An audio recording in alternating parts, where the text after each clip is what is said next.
I represent the 2nd Legislative District, which happens to be the largest geographic district in Suffolk County. My area is quite rural. It's one of the wealthiest places in the world, but also the cost of living there are very high. The work tends to be seasonal with a lot of low-wage jobs. And so you have a tremendous disparity between rich and poor, probably among the greatest disparities of anywhere in the world. It's probably one of the hardest places to be poor, partly because you're surrounded by opulence, but also there's not a lot of services for the poor.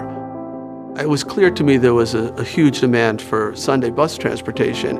As the price of real estate went up in the Hamptons, it drove the workforce out, and suddenly the workforce was largely commuting in. Sundays, like Saturdays, have the highest demand for labor, and that labor couldn't get there. But the county never found a way to add that Sunday bus because of the costs involved. Well, when I got to the county, I created bill after bill, but I could never get the funding. I lobbied our state delegation up in Albany, no money.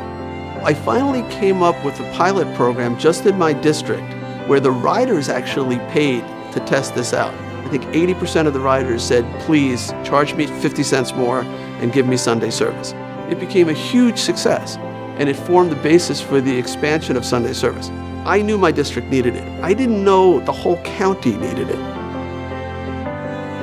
We went to him and we showed him these 25 or so communities with working poor people. He got it for his district, and I remember he said to me, now we're going to get the rest of Suffolk County.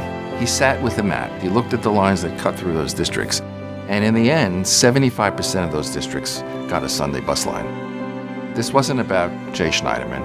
It wasn't about his district. It wasn't about getting reelected. It was about doing the right thing for the people of Suffolk County, particularly working people. I should point out, too, I've been watching the Sunday bus numbers, and a lot of people are riding that bus on Sundays, not just to go to work, but to go shopping, and they are spending money and generating sales tax. And that sales tax is what funds the county. I don't think our economy survives without public transportation. I think it's a critical piece. You could say it's a right for people to be able to get to work and to get around. Without it, I don't know how people would get by.